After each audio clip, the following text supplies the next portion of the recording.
jam 2. Biasa bang kalau kita pengen ngapa-ngapain, haus nih, pengen keluar. Gue baru buka pintu bang, itu si bulu, manusia bulu itu ada di deket TV bang, berdiri. Sosok pas gue lihat, astagfirullahaladzim, apa itu? Bulu. Gue masuk lagi bang. Wah, lari ketuk. Dia lari ke dapur. Kita samperin lah akhirnya ke dapur.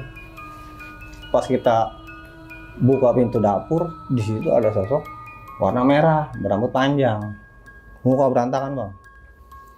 Di situ kita kaget langsung, astagfirullahaladzim. Balik lagi kita akhirnya ke kamar.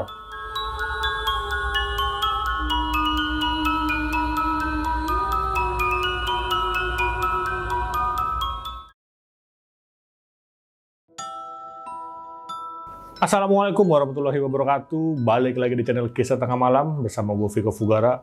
Seperti biasa, pada malam kali ini gue udah kedatangan narasumber lagi nih yang ingin berbagi kisah horornya ketika beliau sedang mudik di daerah Karawang. Yaudah, di sebelah gue ada Bang Agus. Selamat malam Bang Agus. Malam. Gimana kabar Bang Agus? Alhamdulillah. Oh ya, Bang Agus udah pernah cerita juga di sini ya? Iya, pernah cerita. Waktu itu yang nge-host Bang Putro kalau nggak salah. Bang Putro. Oke. Nah itu kan mudik ya Bang ya di Karawang ya Bang? Iya. Itu tahun berapa sih? Masih tahun 2023 Pak. Belum masih lama. tahun ini? Iya. Itu mudik bulan apa, maksudnya bulan apa tuh? Pas kemarin lebaran lewat seminggu. Lebaran lewat seminggu? Iya, kita ada perencanaan penjualan rumah gitu Bang. Jadi semua keluarga kita tuh datang. Oh, jadi ada niat pengen penjualan rumah di kesono ya? Nah kalau boleh tahu itu rumah siapa sih Bang? Orang tua atau neneknya Bang? Itu rumah nenek dan kakek. Oh, rumah nenek dan kakek. Oke. Dan di sana itu yang tinggal di sana ramai Bang? Atau berapa orang? Di sana cuma ada kakek dan nenek tadinya. Nah sekarang ini ditinggalin sama adiknya dari orang tua saya, dari ibu saya, adiknya. Adiknya orang tua abang ya. Nah pas abang mudik ini berapa orang sih Bang ke sana? Saya sekeluarga. Sekeluarga ya? Istri dan anak saya. Berarti rame lah ya? Iya. Namanya juga mudik. Iya. Oke. Sekarang bisa rame. Oke. Ya udah, bagi kalian nih yang penasaran dengan ceritanya Bang Agus, tonton terus sampai habis, jangan skip-skip. Dan bagi kalian nih yang ingin bercerita juga seperti Bang Agus, bisa langsung hubungi Instagram kita, yaitu Kisah Tengah Malam Official, atau hubungi nomor WhatsApp yang ada di bawah ini. Dan gue mau ngingetin nih, bagi kalian yang udah nonton tapi belum subscribe, klik tombol subscribe sekarang agar kita makin semangat memberikan asupan-asupan horor ke kalian. Yaudah, nggak usah lama-lama lagi, kita mulai ceritanya.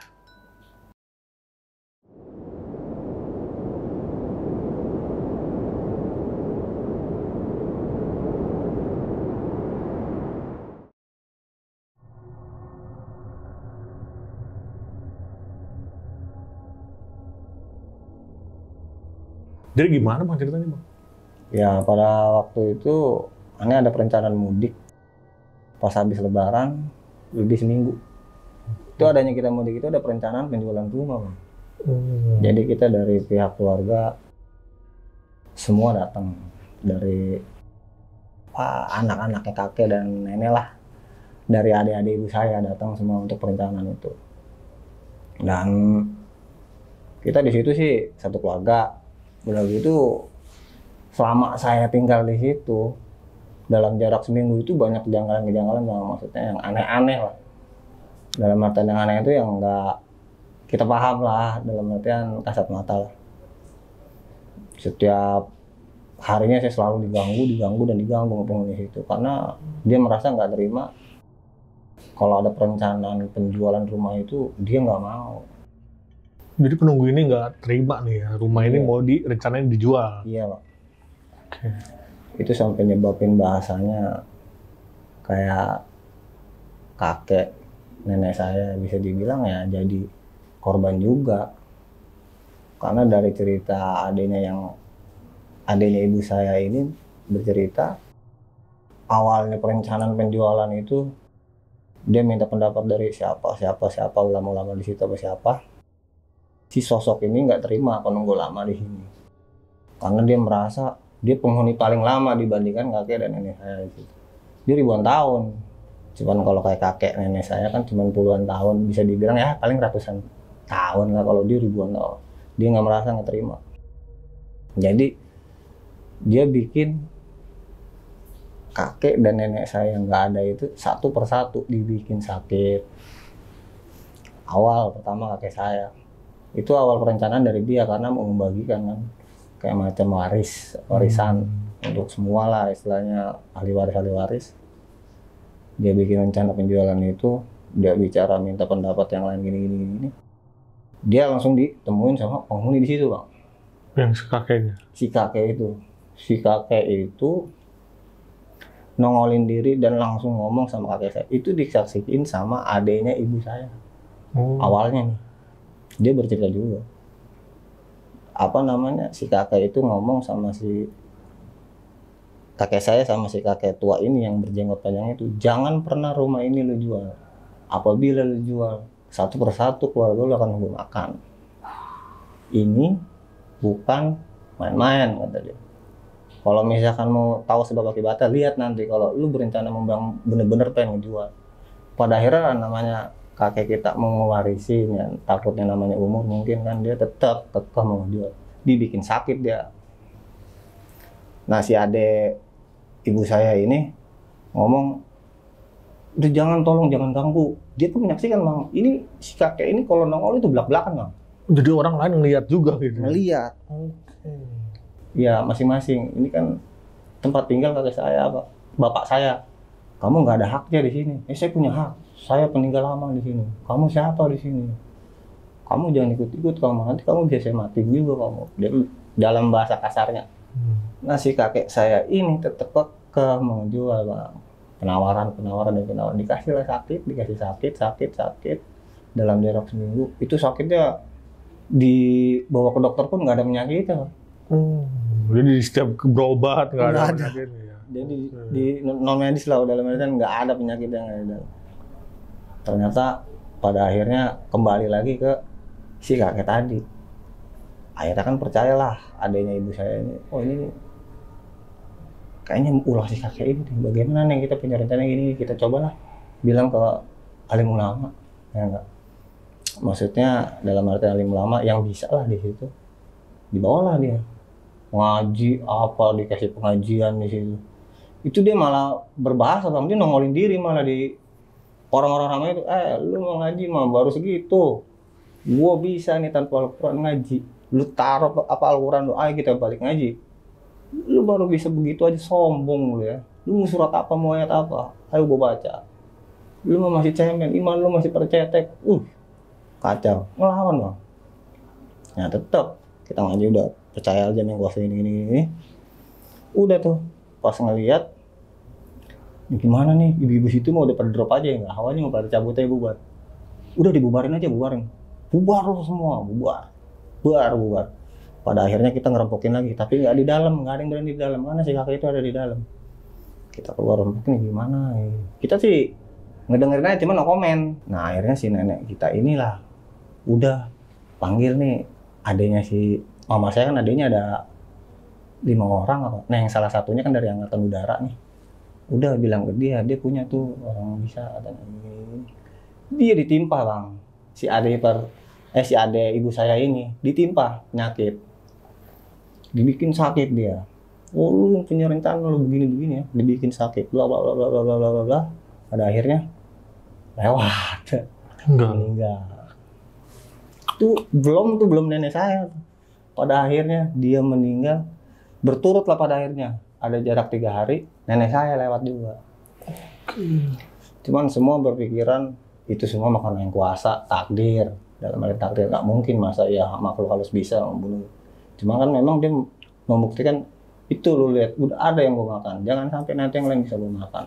Jelang hari kedua, setiap malam kalau kita kan jam yang gede tuh, kalau jam-jam jadul kalau di kampung, kalau udah bunyi jam 12 di atas, teng, kita tidur itu nggak tenang, Bang. Kita tidur tuh di atas, kalau kita kan kasurnya sistemnya kasur kayak kasur kaki tuh, besi. Nah kita tidur di atasnya tuh sama anak-anak, sama istri saya. Itu kalau tidur berombak, Bang, digoyang-goyang dari bawah. Ini apa ini? Kalau anak saya, ya ini apa? Udah, diem. Enggak, ini kok goyang begini. Pada akhirnya kan kita ngeliat ke bawah, lari itu sosok anak kecil, nggak tahu itu sosok apa. Lari dia lari ke dapur. Kita samperin lah akhirnya ke dapur. Pas kita buka pintu dapur, di situ ada sosok warna merah, berambut panjang, muka berantakan bang. Di situ kita kaget langsung, astagfirullahaladzim. Balik lagi kita akhirnya ke kamar. Kata bini saya, kenapa lu? Ngeliat apa? Enggak, udah tidur semua, tidur. Nggak usah ada yang macam-macam keluar. Enggak, udah tidur. Tapi posisi kita ini memang pengen buang air bang. Bingung saya juga. Pada akhirnya kita tahan. Adalah pada akhirnya suara azan, alhamdulillah kita keluar. Si sosok itu nggak ada. Kita masuk ke dalam. Ternyata udah nyampe masuk ke dalam kamar mandi, tempat buang airnya. Di situ malah ada lagi bang. Itu genderuwo. Nah genderuwo inilah yang lebih serem dibandingin yang lain. Kalau kakek-kakek itu nggak bisa menyentuh. Kalau dia kayak orang babi buta. Kalau manusianya. Jadi kalau gimana sih? Benda aja bisa dia sentuh. Kayak pintu bang. Aku baru masuk. Itu dia. Wah. Astagfirullahaladzim apa itu? Pas aku nengok. Ih. Merah. Dia tangannya berkuku panjang. Berbulu. Panjang. Itu gede bang. Sampai kita ngeliat aja ngedengak. Astagfirullahaladzim. Nggak jadi saya akhirnya kamar mandi. Balik lagi saya. Masuk ke dalam. Pagi jam 6:30 kita udah mulai berkuar tuh sama orang-orang di rumah. Ini gimana ini masa mau begini terus nih ya kan, kita kasihan lah orang-orang yang tinggal di sini kalau nantinya kita udah pulang duluan. Kasihan Cenyai itu adik dari ibu saya yang ketiga. Jangan. Itu gimana nih caranya? Kita adain lagi coba pengajian antar keluarga. Oke, pengajian antar keluarga kita ngaji. Besok malam tuh udah hari yang ketiga lah. Ngaji bla ngaji. Itu ada dentuman bang. Apa itu? Oh nggak tahu. Udah kalau kata ini saya, udah lanjutin aja ngaji. Oke ngaji. Udah jangan macam-macam. Ngaji bla ngaji. Udah biasa tuh. Ini belum ada yang ngeliat di kamar mandi ini ada tembok bolong. Tembok bolong bang. Adanya pengajian itu dia nggak terima. Tembok bolong. Pas tembok bolong. Dilihatnya pas selesai pengajian, habis Isya itu pengajian habis Isya. Si kakak saya ada tuh yang dari angkatan udara kan di situ juga dia datang. Nyaksin ngeliat itu tembok bolong bang di center. Astagfirullahaladzim, itu tembok bolong. Astagfirullahaladzim, gimana nih? Udah biarin ntar kita beresin aja, udah. Pagi jangan sekarang, semua masuk. Itu nggak boleh bang. Kalau di atas jam habis Isya itu udah nggak boleh kalau di kampung kita keluar. Masuk. Tidur. Pada akhirnya tidur. Kita jam berapa? Jam 2. Biasa bang kalau kita pengen ngapa-ngapain, haus nih, pengen keluar. Gue baru buka pintu bang. Itu si manusia bulu itu ada di deket TV bang, berdiri. Sosok pas gue lihat, astagfirullahaladzim apa itu? Bulu. Gue masuk lagi bang. Kagak berani gue keluar. Aduh ini mau sampai kapan begini mulu atau gue. Tolonglah jangan ganggu. Jadi ucapan gue nggak di depan dia. Gue udah tutup pintu, udah masuk dalam kamar. Tolonglah jangan ganggu sambil kita baca-baca. Kata istri kita ini gimana nih yang ini? Udah biarin.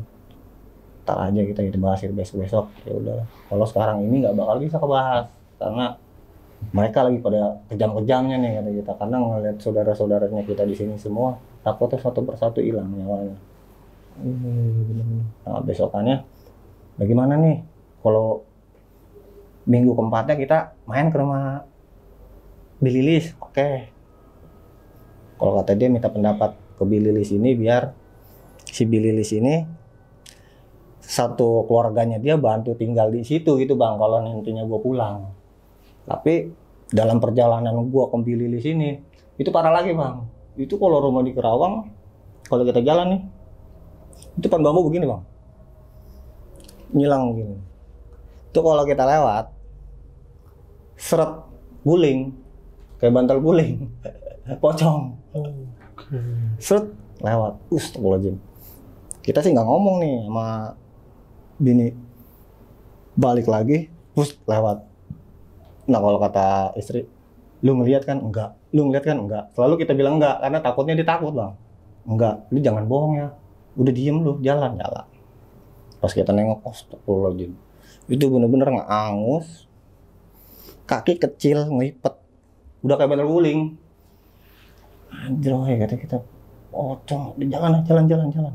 Udah ngelewatin itu, udah tenang. Kita lewat kalau kata orang Sunda, sasak itu jembatan bang.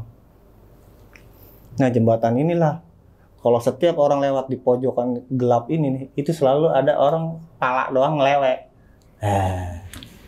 Pala doang tuh. Pala doang, nggak ada badan. Karena di situ pernah kejadian pembunuhan. Oke. Palanya buntung. Jadi sampai turun temurun orang lewat situ pasti gitu. Apalagi kita yang orang baru. Kita lewat jalan, istri kita nggak ngeliat, selalu dia nggak ngeliat. Pasti awal kita dulu yang ngeliat. Kita ngeliat, astagfirullahaladzim, lagi melet. Jadi mata keluar ngantai. Ini udah belatung semuanya. Rambut berantakan. Rambut masih kelihatan banget, cuma di lehernya nggak ada, atau ke bawah. Ini darah semua. Astagfirullahaladzim, jalan aja udah. Sampai jalan. Kata istri kita, kayak tadi ada yang ngeleweh. Enggak, udah jalan. Jangan sampai ada yang nengok ke kanan ke kiri. Fokus ke depan, kata kita. Enggak ya, gue ngeliat. Udah diem lu, jangan lari. Kalau lari kasihan anak-anak gitu. Ada jalan. Alhamdulillah. Dia cuma mengganggu, tapi nggak menyentuh gitu, Bang. Nakut-nakutin doang. Nampakin doang lah. Gitu. Sampai saya ke rumah Billy di sini, ternyata si Billy di sini posisinya sakit bang, sakit juga. Itu satu keluarga bang, kita dibikin begitu sakit. Udah gitu sakit, kita main ke rumahnya di belakang. Mana Billy? Oh ada. Oh posisi sakit. Udah gitu emang ada pembahasan apa? Ini masalah soal rumah itu bagaimana? Ya udah nanti kita rembukin lagi aja. Soalnya penunggu di situ nggak terima. Ini kita jalan solusinya bagaimana? Ya udah kata kita, jual aja. Maksudnya jual aja bagaimana? Ya jual aja. Jadi tanpa sepengetahuan, jadi secara diam-diam entah mau digadek dulu, entah mau bagaimana gitu biar bisa kebagi dulu gitu bang. Cuman tetap orang-orang situ maunya jangan digadek, jangan apa, langsung aja jual kalau bisa. Tapi lu mau nggak terima risikonya mang? Kata kita, mas terima risiko, takutnya ada apa-apa. Itu baru ngobrol begitu aja. Ini yang lagi sakit bang, cengap-cengap. Udah, waduh, itu Bilis, waduh, bawa ke rumah sakit. Non medis, nggak ada penyakitnya. Kejadian semua penyakit yang dialamin sama keluarga kita, yang ada di kampung, itu semua non medis, nggak ada. Meninggal. Jadi tanpa sebab, penyakit tanpa sebab. Jadi nggak ada yang dibilang sakit jantung, paru-paru, nggak ada bang. Itu jatuhnya dia memang kenanya sama itulah makhluk halus itu. Makanya kita selalu ikhtiar lah, maksudnya ikhtiar itu ya Allah mau sampai kapan kok ini rumah ketahan sama yang beginian, masa yang nggak ada jalan keluar gitu ya kan. Kita kan punya hak juga untuk istilahnya rumah itu, tolonglah ada jalan keluar, tapi tetap nggak bisa. Sampai saya pulang lagi dari rumah situ, posisi dia udah di ngajiin lah, udah pulang, pokoknya udah di ngajiin. Pas kejadian dia meninggal dari rumah sakit, udah meninggal, dibawa lagi situ pengajian. Saya balik ke rumah situ bang sendiri, itu kacau lagi. Saya masuk pengen ke rumah, itu saya kayak diselengkat bang. Kita kan kalau masuk ke rumah kita tangga, tek. Kita jalan, tuh kayak diselengkat begini. Kita nengok begini, sial. Itu si Wowo, si Wowo itu pergi lo, nyuruh kita pergi lo. Apa sih nih? Sambil jalan kita masuk ke dalam kamar. Kita mau ngambil HP. Soalnya kan gelap. Oh, kata kita, astagfirullahaladzim, di rumah nggak ada siapa-siapa. Kata kita nih, gimana nih? Gue mau ke dalam, tos-tosan nih. Ah bodoh, gue selonin bang ke dalam. Maksudnya gue mau kamar mandi. Masuk lagi ke dalam kamar mandi, itu yang paling error, itu yang paling serem. Itu si aki-aki nongol lagi, nunjuk-nunjuk bang. Dia berbahasa Sunda, tapi kita paham. Ajak pulang keluarga lu, kalau enggak gue bikin mati lu satu keluarga. Kalau gue sih tetap beranggapan, saya di sini nggak ada niatan mengganggu dan nggak ada niatan apa-apa. Kita di sini cuman ada sedikitnya hak untuk kita untuk ngambil hak kita. Air bang, buah, ngamuk dia. Pokoknya gue nggak mau tahu, tuh air udah berantakan tuh, udah kemana. Kita aja sampai astagfirullahaladzim. Lu gue minta pergi. Oh, ngomong Sunda dah. Mana tadi tuh mana? Pokoknya udah ngaco-ngaco dah. Waduh, astagfirullahaladzim, ini apa lagi? Kata gitu. Udah lu pergi. Sambil ngamuk-ngamuk. Dia megang tongkat bang. tahu tuh tongkatnya apa, bentuknya apa. Nah kita habis dari kejadian itu kita lari balik lagi ke rumah tadi yang rame, ke rumah Billy almarhum yang udah meninggal itu, balik lagi ke situ, kita kasih keterangan itu di rumah ngamuk. Maksudnya itu yang di rumah ngamuk. Kenapa? Nggak tahu dah, kata gue. Udah pokoknya jangan ke rumah dulu, kosongin dulu rumah di sono. Di sono lagi nyari nyawa loh, awas hati-hati. Semua keluarga kita akhirnya pindah bang ke rumah Billy di sini yang lagi Bela Sungkawa lah, terus ke rumah Cinyai. Kalau kata sesepuh di situ, kalau bisa jangan dulu, pakai waktu. Maksudnya waktu itu kita kan cuma sampai seminggu pak di sini. Kalau kita iya jangan dulu, udah biarin dulu. Jadi secara diam-diam kita bikin formasi lah, kalau dibilang formasi ini bagaimana nih baiknya, kita konfirmasi dulu sama si pihak penjaga di situ caranya bagaimana biar kita ini. Tapi kan dari pihak dia nggak mau, dia selalu meminta makan korban, jadi minta tumbal lah. Kalau kita kan mana mau ditumbalin, cuman kan kita meminta hak kita gitu. Sesepuh itu aja nggak berani bang untuk ke rumah itu, dalam artian coba ke rumah, wah saya nggak berani kalau di situ. Itu manusia itu tuh maksudnya jin, itu udah nggak bisa diapa-apain. Kayak berbentuknya apa dia bisa koren. Lu aja bisa disamain sama dia, bisa dibentukin. Jadi dia bisa berbentuk kita juga bang. Karena pernah kejadian di Nyai ini ketemu sama yang orang angkatan udara. Udah diajak ngobrol bla bla bla bla bla bla bla bla. Ternyata dia bukan adanya, bukan si angkatan udara ini, bukan. Ternyata korin bang. Jadi hantu situ. Meru ya. Iya, berbentuk yang sama. Udah bla, ternyata datang sosok aslinya. Lu ngobrol sama si Ane. Hah? Lah tadi siapa? Ini kan lu tadi. Apaan sih orang baru datang? Astagfirullahaladzim. Di situ udah mulai genggong lagi tuh. Ini gimana nih? Kok lu baru datang, yang tadi siapa? Bahas sama dia. Udah itu mah paling orang penunggu sini. Korin katanya. Korin apa? Korin itu nggak tahu. Lu nggak usah tahu dah. Kalau yang angkatan udara ini dia paham juga bang begituan. Pada akhirnya dia baru masuk ke dalam kamar, dia loncat, lari keluar. Kenapa bang kok lari keluar? Sialan gitu, aduh, bunuh waktu di dalam. Sialan pasti kasur lagi. Jadi dia pas mau, kalau lemari di kampung kan dia buka kaca gede, lemari bang.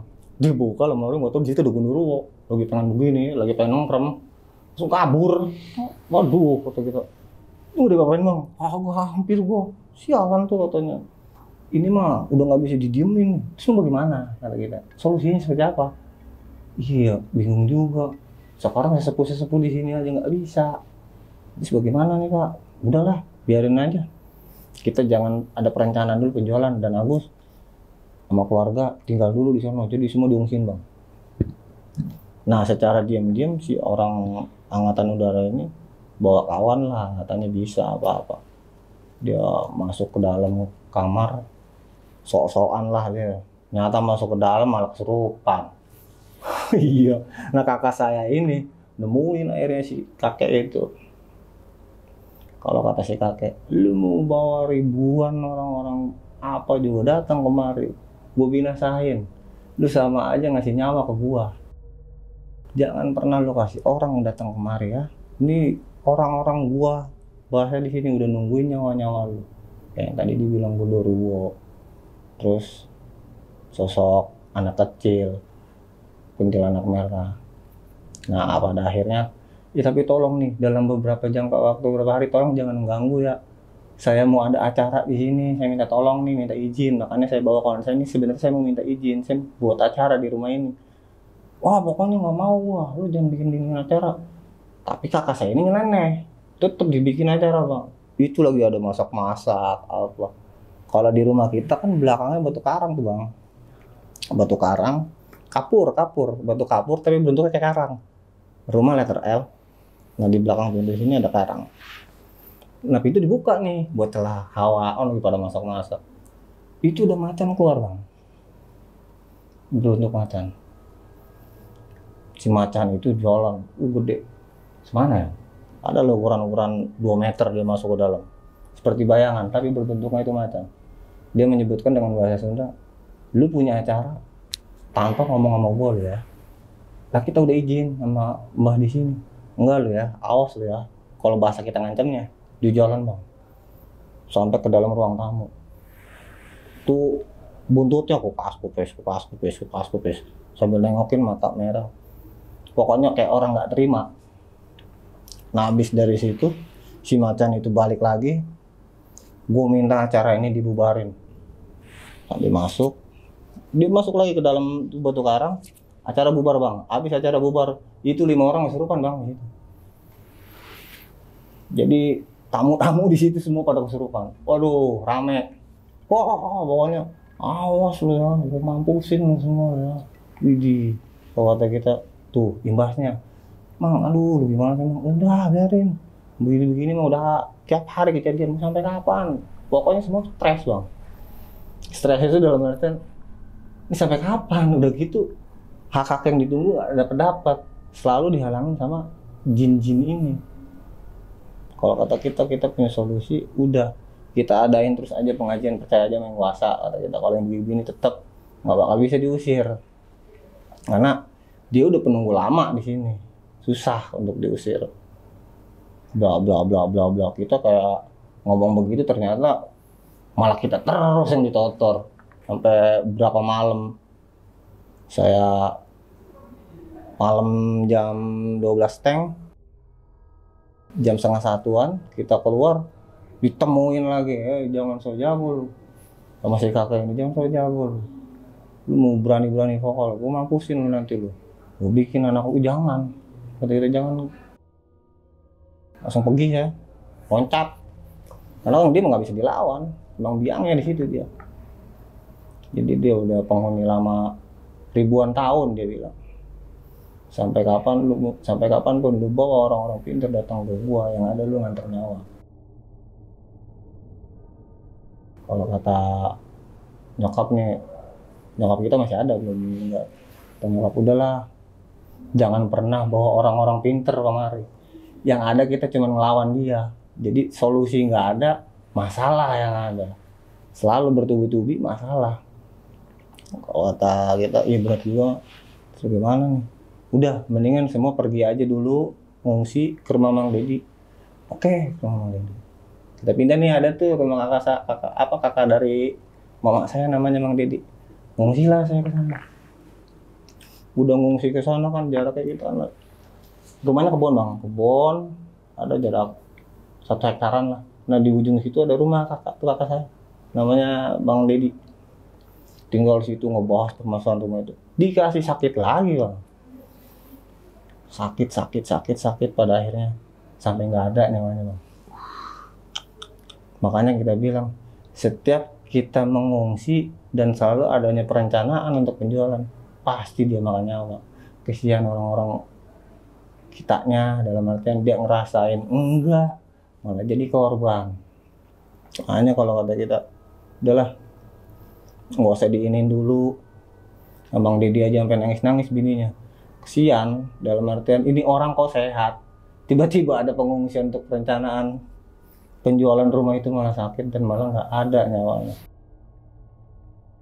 Makanya di situ dibilang solusi, ya nggak ada solusi. Kalau ngelayani biar jadi contoh buat yang lain. Untuk pengusiran itu ntar aja dulu. Soalnya penjualan itu jatuhnya kita pengusiran. Penunggu bisa, oh yaudah oke dah. Akhirnya kita dalam nggak ada pembahasan itu di rumah mana-mana aja bang. Jadi nggak ada yang ngebahas pembahasan penjualan ini, itu nggak ada kayak macam si kakek ini sekali itu nggak ada. Nggak ada lah ucapan udah jarak 2 hari ini udah aman nih. Kesononya ada lagi pembahasan soal gimana nih kelanjutannya. Itu langsung tuh ada aja masalah. Pada akhirnya kita ketemu lagi sama si sosok-sosok yang merah tuh, yang gondrong. Udah gitu ada lagi bahasanya yang gundurwo lah. Tuh kalau yang gundurwo itu tuh kacau itu. Dia jadi mau, kita punya kamar 5, tuh kamar 1 ini nih nggak ditempatin bang. Dia ada kamar 1 ini ada keris. Nah keris ini dihuninya sama si gundurwo itu. Itu kalau setiap jam 12 ke atas, pokoknya bunyi jam teng 12 ke atas, dia pasti security itu keluar. Security itu keluar. Udah, keluarga kita nggak boleh ada yang di luar kamar. Semua harus masuk. Kalau misalkan dia berani-berani keluar kamar, dia pasti nampak. Dalam artian dari keris itu dia langsung berbentuk genderuwo. Karena saya pernah nyaksiin orang saya 12 tank lewat, aduh bodo amat, keluar pada akhirnya. Astagfirullahaladzim, baru keluar pintu aja bang itu udah teng, aduh si mata merah, udah ininya panjang-panjang bang. Aku mengerti bukan apa ya, kalau dia bisa menyentuh kita mampus bang. Ngeliat dari cakarnya aja, udah gitu dia bentuknya mata merah, bulunya itu lebat, dia ada tanduk bang. Kalau kayak genderuwo biasa mah kayaknya nggak ada tanduk dah. Kalau dia punya tanduk, nggak tahu iblis, nggak tahu apa itu. Tapi memang dia suruhan si kakek ini yang ada di dalam kolam.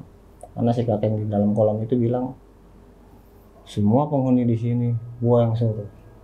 Gua bikin lu pada nggak betah di rumah ini. Lu mendingan pada pergi semua, kosongin rumah ini. Nggak bisa. Karena kalau nantinya dikosongin terbengkalai, udah gitu nggak ada yang ngurus. Kalau kata mama saya, udah biarin mamanya tinggal, jangan. Saya nggak punya pendapat, jangan. Takutnya jadi korban bang. Udah jangan mah, udah jangan tinggal di sini, udah biarin. Ternyata di balik itu ada lagi yang mau. Namanya sama kayak saya, Bang Agus. Kalau dia Bang Agus ini kan selama saya tinggal di situ, dia nggak pernah nih ditampakin karena dia orang nggak percaya begituan. Padahal sama satu keluarga. Ya tinggal lah di situ. Dia ngurus rumah di situ. Itu dalam kesehariannya tiap hari ketemunya. Itulah genderuwo, aki-aki, kayak macam dia pernah tidur di situ. Dia nyoba pengen tahu ya, apa sih yang dilihatin di kamar mandi itu. Pada akhirnya dia ke kamar mandi, ngebuka, si Wowo itu nongol bang. Si Wowo itu nongol pengen nendang dia. Jadi keburu dia udah kabur duluan, lari keluar, itu udah terperangkap dia. Keluar dari kamar mandi, ketemu kolam. Di kolam ini ada aki-aki. Mau kemana lo? Ah? Jago lo kalau bahasa kita, jago lo. Tapi ngomong Sunda, enggak ini lo, jago lo ya. Mas bang sini mau nantang gua. Mau keluar lagi pintu yang ketiga, di sini ditongolin lagi dia. Merah, gondrong. Ini belatung semua bang, dia cerita sama gua. Ini belatung, ini bolong. Jadi kalau dibilang kayak perempuan berjubah merah, rambutnya panjang. Itu digahar. Sampai tuh saya dibikin muntah darah. Jadi kayak ada api keluar dari mulut dia. Dari si sosok ini yang merah ini, kayak nyembur gitu, kena ke kakak saya, si Agus ini, dia langsung sakit dalam. Alhamdulillah, tapi dia nggak sampai mampus. Masih ada, masih ada. Cuman dia tetap masuk rumah sakit. Cuma di medis, ada dia penyakitnya di sini, kayak kena kepukul, besi di sini. Ada bekasnya di sini. Kalau kata dia, gua nggak kapok. Gue balik lagi ke situ, tapi dia nggak kapok bang. Dia tetap balik ke situ dengan kepercayaannya, dia balik lagi ke situ. Tapi pada akhirnya dia balik lagi ke situ, si yang api ini nggak ada, cuman si kakek ini doang. Kakek ini dia bilang, lu udah cukup, jangan sampai lu gue bikin mampus. Disitulah dia ngomong pada akhirnya kakak saya, si Agus ini, udahlah kita nyari jalan terbaiknya aja. Ini rumah kan pengen dijual, itu terserah Aki, nanti penghuni yang udah menghuni di sini, Aki mau ngapain pun nggak jadi masalah. Tapi tolong, kita lagi nyari hak kita. Kesian orang-orang yang dari jauh datang kemari untuk ngarepin haknya, tapi kan nama Aki ini dihalang-halangin dengan cara yang nggak jelas lah, yang nggak masuk akal. Sampai Aki dibilang makan-makanin korban orang di rumah. Jangan Aki, tolong. Tetap aja nih Aki, saya tetap nggak mau. Ya udah. Kalau memang nggak mau, mohon maaf, kakak saya keluar. Pada akhirnya kakak saya punya rencana begitu. Tapi sampai sekarang pun, ini belum ada kabar nih dia. Sampai saya pulang ke Jakarta, saya ada informasi di sono. Bang Agus ini sakit. Nah, belum lama ngedengar begitu, mama saya sih nyuruh balik lagi ke sono, cuman nantilah rencananya. Adik-adik saya masih di sono kok. Cuman dari pihak adik mama saya di sono jangan kesini dulu karena penghuni di sini itu terus menerus mengganggu. Ada yang lucunya lagi, kata dia. Ini si kakek-kakek ini bilang, lu boleh jual rumah ini, tapi dengan satu syarat. Apa? Gue minta 2 tumbal. Itu kayak yang bikin ketawa. Manusia lu kayak apa? Lu bikin hilang-hilangan. Mau dijadiin budak? Nggak bisa. Enggak, kalau lu bisa ngasih 2 tumbal. Rumah ini, tanah ini bisa gua kasihin kalau cuman gue minta 2 tumbal, posisinya yang perawan. Masa harus dipacarin? Ya enggak. Mana tahu itu perawan apa kagak. Udah gitu ditumbalin, gila. Kriminal gua, nggak mau. Terus, atau gua nggak bisa kalau begitu-begitu jangan dilakuin. Itu namanya pancingan doang. Nggak bisa. Yang ada, lu bermasalah sama hukum dan lu bermasalah sama yang kuasa. Lu udah dua pidana lu. Janganlah. Kita ngambil sisi baiknya aja. Pada intinya, lu jangan pernah bikin rencana-rencana penjualan lagi dah. Ya udah dah. Nah, adek saya nih ada nih di sana. Cuman dia ditambak ini cuma nama ini doang sih dia. Yang sosok-sosok bocah kecil yang pernah kita ditemuin. Yang di kolong kasur itu. Iya. Gus, anak kecil banyak bener di bawah. Di bawah mana? Di bawah kan kalau tidur di kasur itu tuh. Gua ke situ. Gua nengok ke bawah. Sialan. Kecil-kecil orang itu mah kayak anak orang. Itu lari-larian. Terus gua kejar sama gua, nih atau gua pengen gua kejar, pengen gua tendang atau dia. Jangan lu bego. Ternyata dia ibunya. Ada ibunya itu tadi sosok merah tadi. Gua kejar, gua lari, gua samperin, nggak taunya pas gua buka pintu, begitu Gus. Terus lu gimana? Gua lari lah, ngapain? Dia lari, langsung disembur. Bang Agus, lu kenal sama dia lu? Hah? Iya, jangan. Lu pergi dari situ. Soalnya ada saya tinggal di sana. Tapi nggak di rumah itu. Nah, kalau kata kita, lu jangan pernah dah main-main ke rumah itu dah. Itu mah aneh-aneh semua. Iya Gus, ini iya. Nah sekarang lu di mana? Gua agak jauh ke sono, dari rumah situ. Terus, iya. Lu tahu nggak yang kali di belakang rumah? Iya, kenapa? Itu juga serem tuh kali di belakang rumah. Kenapa? Sialan tuh aki-aki itu juga suka ada di situ. Maksudnya apa sih itu aki-aki? Namanya banyak kata kita. Enggak, gue berenang. Gue mau mandi nih di kali itu. Iya, di belakang rumah itu, iya. Itu bocah bareng sama gue nyemplung. Gue nongol, dia nggak nongol. Maksud lu? Hilang. Kok hilang? Iya. Lah, lu kan yang orang baru. Apaan lu, gue di situ kan udah lama. Ya temen lu gimana? Temen gue nggak nongol, Gus. Maksudnya hilang. Jadi kayak nyebur dia nggak balik lagi.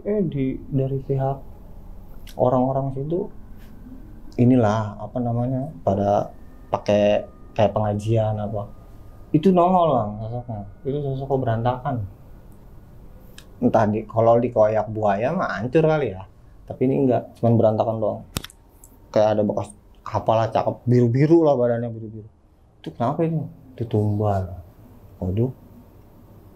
Terus ya gua kabur lah. Ditanya-tanyain gua sama orang-orang di situ. Lu kenapa tanyain?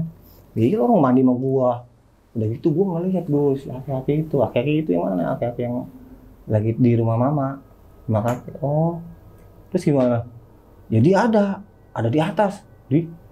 Kok dia bisa ada di situ? Iya, dia ternyata suka nyari-nyari kesempatan untuk tumbal Bang. Jadi di belakang rumah pun di kali itu dia suka nyari-nyari kayak bocah apa mandi di siang hari, sama dia dibikin mampus.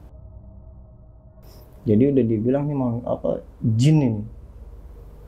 Makanya kita pengen ada orang yang jago lah ya kan datang ke situ. Mampusin aja kan. Basmi ya. Iya. Bahaya juga sih. Kalau banyakin makan korban gitu. Bener. Apalagi udah banyak yang meninggal ya. Iya. Gara-gara udah Jadi itu. nyawa manusia udah kayak binatang. Makanya kalau kata kita, ini harusnya pakai apa gitu. Cara nyingkirin dianya. Nah, tapi kan di rumah yang di sana tuh, yang di Karawang, sampai sekarang berarti masih ada? Masih. Dan ada yang nempatin nggak tuh? Nggak ada. Oh, nggak ada? Nggak ada. Udah berapa lama kosong? Kosong berarti kosong dong? Kosong. Udah lama? Dari semenjak saya kejadian itu, saya pulang, itu kosong. Oke. Karena dari omongan si kakek ini, selama lo mau tinggalin rumah di sini, lo habisin satu persatu. Mendingan lo cabut dari sini. Oke. Nah, itu kan rumah itu kan berarti kan bangunan udah lama juga mungkin ya, Bang? Udah lama ya? Dari zaman Belanda, Bang. Udah lama banget sih. Kakek saya mantan tentara. Oh, oke. Berarti zaman dulu udah bangun tuh rumah itu? Udah dibangun. Oh. Jadi bangunannya pun bangunan tembok dulu. Tapi mungkin udah renov juga kali ya. Dari dulu kan, maksudnya nggak sama kan bangunannya dari awal berdiri? Ya, kayak paling dari tembok aja yang dibikin bedanya tembok. Cuman kalau untuk segi dia masih pakai yang lama. Oke. Nah, pernah ada cerita apa sih, Bang, yang dari dulunya nih, yang sebelum dibangun nih, misalnya rumah itu, pernah cerita nggak sih kayak kakek nenek abang tuh kayak dulu tuh rumah ini sebelumnya apa gitu? Jadi sebelumnya dibangun itu rumah itu dulunya bekas rumah tanah kuburan, Bang. Oke. Tanah kuburan. Jadi di situ kalau bahasa orang dulu kan tanah kuburan, cuma nama dari pihak-pihak Belanda dulu katanya digarap. Kalau tentara-tentara dulu kan, lu mau tanah ini, ambil. Tapi kita dari militeran kita dari tentara dikasih. Bye-bye, Bang. Kalau dulu orang Belanda cerita dari kakek saya tuh orang itu bye-bye semua. Kayak macam tanah aja dia mau ngasih. Tuh. Terus adanya apa namanya tinggal di situ itu dari pihak orang lama juga yang ngasih Belanda tadi lah. Tuh tanah pegang kuasain. Kalau dulu kan gampang, Bang, untuk megang apa namanya untuk jadi penghuni lah di tanah itu nih. Sekitaran jarak ini lu punya lu. Ya, tinggal patok itu zaman dulu mah. Model dulu patok. Tapi kan ternyata itu tanah kuburan, Bang. Jadi pantesan pada akhirnya saya tahu kuat si kakek ini itu nggak bakal bisa diapain itu karena di dalamnya itu ada barangkali makam dia. Itu, Bang. Memang ada di situ makam dia. Kalau sampai terbukti itu penggusuran terjadi kayak pembebasan lahan nih, tol kena kan kita. Tapi dibikin sama dia nggak bisa terbeli. Kayak si Cinanya sakit, si itu sakit, kontraktornya mampus. Ada aja lah pokoknya kalau rumah itu di kotak-katik ya. Iya. Makanya siapapun udah nggak bisa. Makanya saya bilang tadi permasalahan rumah itu susah dijual. Jadi awalnya memang itu tanah kuburan. Makanya kan ya kuburan siapa sih nggak tahu seremnya kayak apa. Udah gitu kita ada berdiri di atasnya. Sedangkan di bawahnya itu kan banyak istilahnya penghuni-penghuninya. Merasa terganggu apalagi kalau misalnya terjadi pembebasan lahan kita jual jadi, dia kan pasti ada yang dibangun apa ini di ini apa dia nggak terima itu maksud dia tuh. Nah tadi kan juga abang ada yang penampakan ini ya cewek merah ya, Bang. Nah itu dia asal muasal si cewek merah ini emang penghuni asli situ juga atau dia dari mana sih, Bang? Kalau dia penghuni situ juga. Asli situ juga dia. Iya. Oke, berarti selain si kakek-kakek yang jenggotan tadi tuh, penghuninya yang lama di situ semuanya berarti yang muncul itu ya? Iya. Jadi dia merasa punya jasad ada di dalam tanah itu. Jangan pernah lu membongkar jasad gua. Apabila lu membongkar jasad gua bikin lu mati semua. Oke. Berarti emang semuanya udah lama di situ. Nah itu kan penghuni yang di rumah itu kan marah ya, Bang ya, kalau misalkan rumah ini dijual ya. Iya. Nah kalau misalkan nih keluarga abang atau abang yang nempatin rumah itu, dia marah juga nggak sih, Bang? Enggak, Bang. Enggak. Oh kalau dihuni nggak marah? Enggak. Tapi kalau bahasanya kita ada niatan untuk menjual, dia pasti tahu, Bang. Mau kita bercara apapun dia tahu. Karena kita jatuhnya memindahkan ke orang, dia nggak terima. Tapi kalau cuman bahasanya kita tinggal seperti biasa halnya kita bertempat tinggal lah, berpenghuni lah, menghuni rumah di situ. Itu nggak ada gangguan. Bang. Nah, tapi berarti kakek nenek abang dulu pas belum ada niat mau dijual nih, itu aman-aman aja berarti? Aman bang, aman. Oke. Dari awalnya si kakek sama nenek saya masih ada dilewat impian, sampai disaksiin langsung. Pada akhirnya sampai sekarang begitu ya kan. Itu udah perjanjian, bahwasanya jangan sampai pernah ada pembahasan pemindahan tangan. Apabila misalkan ini tanah dijual, lihat. Gitu. Pada akhirnya terjadi lah. Dan banyak juga ya korbannya bang. Itu kira-kira berapa orang berarti tadi tuh yang meninggal gara-gara dia tuh? Kakek, nenek, kakak, apa adiknya ibu saya ada 3 orang. 5. 5 nyawa udah melayang tuh. Iya, kan kasihannya pada akhirnya pada anak-anaknya bang. Bener. Jadi dia nggak ngerasain warisnya. Malah kena korban. Iya malah jadi korban. Gila sih itu, kacau juga sih kalau ngomongin begitu ya, udah main nyawa masalahnya. Dan kalaupun kita nekat ngejual lagi, waduh, panjang sih urusannya. Yang ada nyawa kita bisa hilang. Bener. Nah tadi kan di kamar rumah itu ada satu tuh bang ya, yang satu kamar kata abang ada krisnya. Iya. Nah itu kris dari mana? Atau dari, maksudnya udah kelihatan kah? Atau emang lagi ditimbun di dalam kamar itu bang? Itu langsung tampil sosok bang. Langsung ada gitu. Dan itu emang nggak ada yang nempatin kamar itu ya? Nggak ada yang berani nempatin kamar itu. Dari kakek nenek saya itu nggak ada bang. Dan itu yang nempatin dari kris itu. Dari sosok yang tadi dibilang Gundurwo bertanduk. Yang Gundurwo bertanduk itu, yang di dalam kris itu ya? Iya. Dia kalau menjelmanya itu sosoknya itu sosok Gundurwo bertanduk. Nah itu kan kris itu ada yang punya nggak sih bang? Atau mungkin kakek abang atau siapa? Kalau untuk pemahaman kris itu saya kurang paham bang. Tapi penjelasan dari selama saya kecil sampai besar itu jangan sampai ada yang nempatin kamar itu ya. Itu gitu doang tuh kita tadi kasih tahunya. Jangan pernah, karena nantinya lu bakalan nggak ada. Nah jadi berarti asal mula kris itu emang tiba-tiba nongol? Iya udah ada di situ. Oke, kacau juga. Dari kamar itu dibangun, itu kris udah nongol dari tanah bang. Pas udah baru udah ada bangunan, kris itu tiba-tiba nongol lagi gitu. Untuk kamar dia udah ada. Oke.